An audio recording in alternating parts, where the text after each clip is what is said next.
Welcome to STR news వార్తలు చదువుతున్నది మీ శాలిని. కాంగ్రెస్ పార్టీలో చేరిన బీఆర్ఎస్ పార్టీ నాయకులు, మాజీ జిల్లా రైతు బంధు అధ్యక్షులు గోపాల్ యాదవ్, మాజీ మున్సిపల్ కౌన్సిలర్లు పద్మజ, రామకృష్ణ వీరితో పాటు బీజేపీ, బీఆర్ఎస్ పార్టీ నుంచి 500 మంది కార్యకర్తలు కాంగ్రెస్ పార్టీలోకి చేరారు. కష్టపడే వారికి కాంగ్రెస్ పార్టీలో తప్పక సముచిత స్థానం ఉంటుంది. కాంగ్రెస్ పార్టీ కండువా కప్పి పార్టీలోకి సాదరంగా ఆహ్వానించిన ఎమ్మెల్యే కాంగ్రెస్ పార్టీతోనే సామాజిక న్యాయం సాధ్యమని మహబూబ్ నగర్ ఎమ్మెల్యే ఎన్ఎం శ్రీనివాసరెడ్డి పేర్కొన్నారు. కాంగ్రెస్ పార్టీ చేస్తున్న అభివృద్ధికి ఆకర్షితులై మహబూబ్ నగర్ నియోజకవర్గానికి చెందిన బీఆర్ఎస్ నాయకులు, మాజీ జిల్లా రైతు బంధు అధ్యక్షులు గోపాల్ యాదవ్, మహబూబ్ నగర్ మాజీ మున్సిపల్ కౌన్సిలర్లు పద్మజ, గోపాల్ యాదవ్, రామకృష్ణ మరియు 14వ వార్డుకు చెందిన బీఆర్ఎస్ పార్టీ నాయకులు కురువ సత్యం ఆధ్వర్యంలో భారీగా నాయకులు, కార్యకర్తలు ఎమ్మెల్యే సమక్షంలో కాంగ్రెస్ పార్టీలో చేరారు. ఈ సందర్భంగా ఎమ్మెల్యే మాట్లాడుతూ, ముఖ్యమంత్రి రేవంత్ రెడ్డి సారథ్యంలో జరుగుతున్న అభివృద్ధి గత 75 సంవత్సరాల కాలంలో ఎన్నడూ జరగలేదన్నారు. గత 16 నెలల కాలంలో సుమారు 260 కోట్ల రూపాయలతో మహబూబ్ నగర్లో సమాంతరంగా అభివృద్ధి చేశామని, ప్రతి కాలనీలో రోడ్లు, డ్రైనేజీలను, ఇతర అభివృద్ధి పనులను పూర్తి చేశామన్నారు. ఎవరికి ఊహకందని రీతిలో మహబూబ్ నగర్లో అభివృద్ధి పరుగులు పెడుతుందన్నారు. వివిధ రాష్ట్రాల్లో ఉన్న ఎందరో ముఖ్యమంత్రులు బీసీ రిజర్వేషన్ కోటం వివిధ రాష్ట్రాల్లో ఉన్న ఎందరో ముఖ్యమంత్రులు బీసీ రిజర్వేషన్ కోసం పోరాటం చేయలేదని, కానీ మహబూబ్ నగర్ బిడ్డ రేవంత్ రెడ్డి బీసీ బిడ్డలకు రాజ్యాధికారం ఇవ్వాలి అని భావించి నిపుణుల కమిటీ ఏర్పాటు చేసి క్యాబినెట్లో చర్చించి ఆర్డినెన్స్ను చేసి కేంద్రానికి పంపించారని ఆయన చెప్పారు. బీసీ రిజర్వేషన్ కోసం మానవ ప్రయత్నంగా ఎన్ని ప్రయత్నాలు చేయాలో వాటన్నింటినీ ముఖ్యమంత్రి చేశారని ఆయన గుర్తు చేశారు. గత 10 ఏళ్ల కాలంలో బీఆర్ఎస్ పెద్దలు ముఖ్యమంత్రి పీఠాన్ని, పార్టీ అధ్యక్ష పదవిని ఎప్పుడైనా వదులుకున్నారా అని ఆయన ప్రశ్నించారు. బీసీ నాయకులను బీఆర్ఎస్ పార్టీ కనీసం గౌరవించలేదని ఆయన మండిపడ్డారు. కానీ కాంగ్రెస్లో సామాజిక న్యాయం ఉంటుందని, అందుకే ఒక దళిత నాయకుడైన మల్లికార్జున్ ఖర్గేని పార్టీ జాతీయ అధ్యక్షులుగా, ఒక బీసీ నాయకుడైన మహేష్ కుమార్ గౌడ్ని రాష్ట్ర పీసీసీ అధ్యక్షుడిగా నియమించిందని ఆయన చెప్పారు. గతంలో సైతం ఎందరినో బీసీలనే పీసీసీ అధ్యక్షులుగా నియమించిన చరిత్ర కాంగ్రెస్ పార్టీది అని ఆయన స్పష్టం చేశారు. కేంద్ర ప్రభుత్వ సహకారంతో, రాష్ట్ర ముఖ్యమంత్రి సహకారంతో తెలంగాణ రాష్ట్రంలోనే అత్యధికంగా నిధులు తెచ్చి మహబూబ్ నగర్ను బ్రహ్మాండంగా అభివృద్ధి చేసుకునే సువర్ణ అవకాశం రేవంత్ రెడ్డి రూపంలో వచ్చిందని, కాబట్టి ప్రతి మహబూబ్ నగర్ బిడ్డ రేవంత్ రెడ్డికి వెన్నుదన్నుగా నిలబడాల్సిన అవసరం ఉందన్నారు. సాక్షాత్తు రాహుల్ గాంధీ కూడా రేవంత్ రెడ్డి బీసీ రిజర్వేషన్ కోసం చేస్తున్న కృషిని కొనియాడారు అని, తెలంగాణ మోడల్ను దేశం మొత్తం అనుకరిస్తుందని రాహుల్ గాంధీ చెప్పడం జరిగిందని ఆయన తెలిపారు. ఒక చిన్న రాష్ట్రమైన తెలంగాణ రాష్ట్రానికి ముఖ్యమంత్రి అయిన రేవంత్ రెడ్డి బీసీ రిజర్వేషన్ కోసం ఆర్డినెన్స్ను చేయడంతో దేశం మొత్తం చర్చ జరుగుతుందని ఆయన చెప్పారు.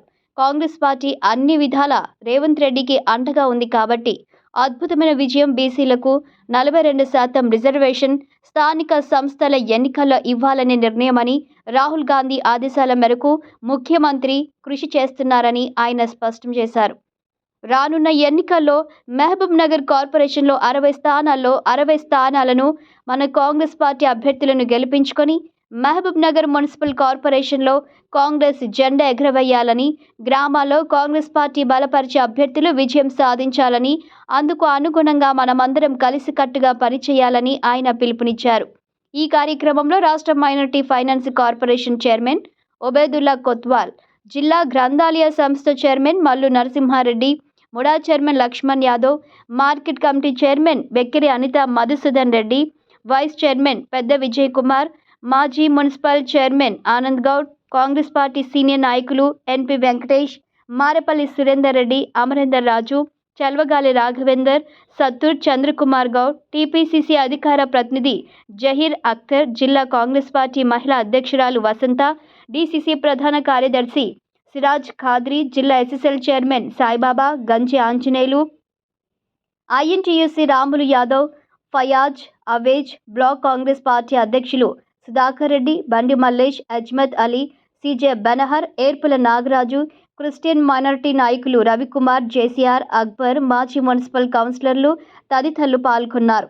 మీ STR న్యూస్ని సబ్స్క్రైబ్ చేసి, లైక్ చేసి, షేర్ చేయండి. వందలాది మంది కార్యకర్తలు, ముఖ్యమైన నాయకులు పార్టీలో చేరిండ్రు. కౌన్సిలర్లు గోపాల్ యాదవ్ గారు, రామకృష్ణ గారు, అలాగే అప్పనపల్లి నుంచి గుమ్మాల్ శ్రీనివాస్ గారు, నాగరాజ్ గారు, సత్యం గారు, ఇట్లా చాలామంది వారి కార్యకర్తలతోటి వందల మంది ఈరోజు పార్టీ ఆఫీస్లో చేరడం జరిగింది. ఈరోజు మహబూబ్ నగర్ పట్టణ ప్రజలు ఒకటే అనుకుంటా ఉన్నారు, గతంలో ఎన్నడూ కూడా ఇంత అభివృద్ధి జరగలే. కాంగ్రెస్ ప్రభుత్వం వచ్చిన తర్వాత 100 కోట్ల రూపాయలతోటి మొత్తం మహబూబ్ నగర్ పట్టణంలో అన్ని వార్డులలో కూడా అభివృద్ధి కార్యక్రమాలు జరుగుతూ ఉన్నాయి. సీసీ రోడ్లు కావచ్చు, డ్రైన్స్ కావచ్చు, కమ్యూనిటీ సెంటర్స్ కావచ్చు, మంచినీటి వసతి కల్పించడం కావచ్చు, పాఠశాలలు అభివృద్ధి చేయడం కావచ్చు, ఇట్లా అన్ని రంగాల్లో కూడా అభివృద్ధి జరుగుతూ ఉంది. గతంలో అభివృద్ధి మాటలకే పరిమితమైంది, కాగితాలకే పరిమితమైంది. కానీ ముఖ్యమంత్రి గారి నేతృత్వంలో మహబూబ్ నగర్ మీద వారు ప్రత్యేకమైన శ్రద్ధ చూపిస్తున్నారు. ఇక్కడ విద్యాపరంగా, వైద్యపరంగా, ఉపాధి పరంగా అనేక సంస్థలను ఇక్కడికి తీసుకొచ్చే ప్రయత్నం చేస్తూ ఉన్నాడు. మహబూబ్ నగర్ శరవేగంగా అభివృద్ధి చెందుతూ ఉంది. రోడ్ నెట్వర్క్ పెంచుకోవాలని చెప్పి ప్రణాళికలు వేస్తూ ఉన్నారు.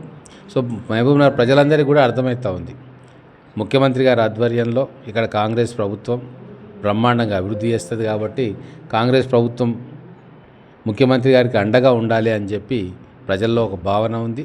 ఎక్కడ పోయినా కూడా ఈసారి మున్సిపల్ కార్పొరేషన్లో 60కి 60 సీట్లు కాంగ్రెస్కే ఇస్తాం అని చెప్పి ఒక భావన నడుస్తూ ఉంది.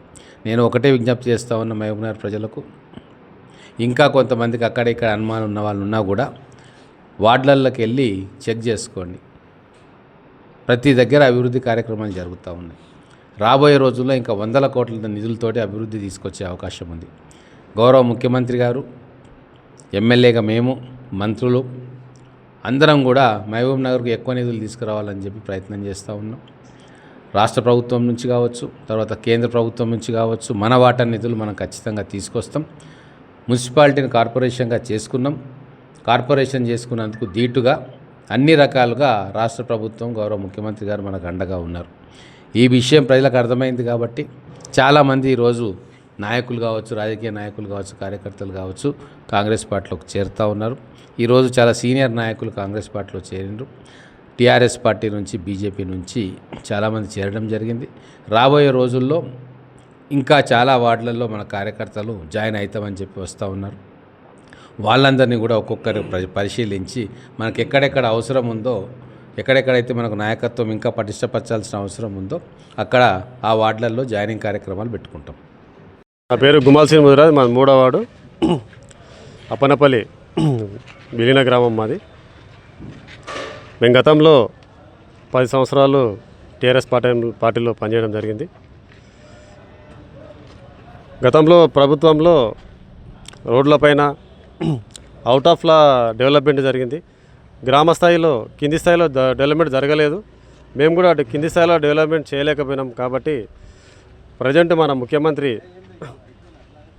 మామ్నార్ జిల్లా వాసి కాబట్టి అనేక ఫండ్స్ రిలీజ్ చేశారు. అలాగే ఎన్ఎస్ శ్రీనివాస్ రెడ్డి గారు కూడా శాసనసభ్యులు చాలా బ్రహ్మాండమైన పథకాలు తెచ్చి ప్రతి వార్డులలో, ప్రతి దాంట్లో సీసీ రోడ్లు కానీ, దేవాలయాలు కానీ అనేక ఫండ్స్ రిలీజ్ చేశారు. అలాగే ఇందిరమ్మ ఇండ్లు కానీ. ఈ రిజర్వేషన్ విషయానికి వస్తే గతంలో 33% 23కి తీసుకురావడం జరిగింది టీఆర్ఎస్ ప్రభుత్వం. కానీ మన రేవంత్ రెడ్డి గారు, ప్రియతమ ముఖ్యమంత్రి, 42%కి బీసీ రిజర్వేషన్ బిల్లు పోరాటం చేస్తున్నాడు. అది ఖచ్చితంగా ఆయన పోరాటం నెరవేరుతుంది. బీసీలకు న్యాయం జరుగుతుంది.